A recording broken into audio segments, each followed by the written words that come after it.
The statue to 17th century slave trader and philanthropist Edward Colston comes crashing down in Bristol.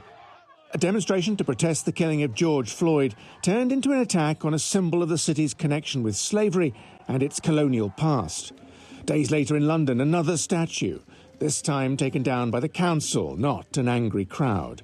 We've been walking past this statue for many years and didn't know about the history, but some pretty basic research tells you that this guy was involved in the slave trade and that although he brought fantastic wealth, I'm sure, he also brought fantastic suffering as well to the people who were exploited through the slave trade. And so to Oxford, where students have long demanded the removal of the statue of Cecil Rhodes, a controversial colonial administrator, but also a generous benefactor to the university. The values that he represents are not the values that we stand by and not the values that we think should be celebrated in this community. The death of George Floyd has reignited debate about racism, but also about whether the symbols of colonial legacy still cast a shadow on race relations. Many welcome that debate, but where to draw the line?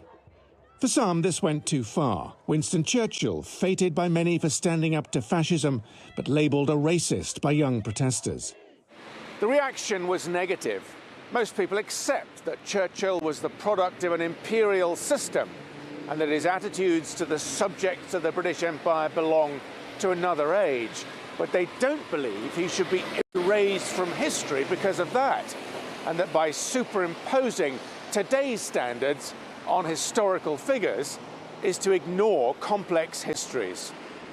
There's now a campaign to take down a whole list of statues for their connection to slavery and imperial conquest. And the movement is catching on across Europe.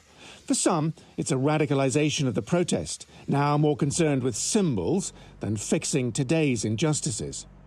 Symbols are important, but they're of limited importance. It's done by looking at the economic inequalities, the political inequalities, social immobility in this country, and beginning to tackle the causes of those, which is a really challenging and complex task. Britain's imperial past brought it great wealth. The men who made personal profit from empire were often generous and charitable at home. While their legacy cannot be undone, these protesters argue the statues erected in their honour celebrate reputations built on the exploitation of others.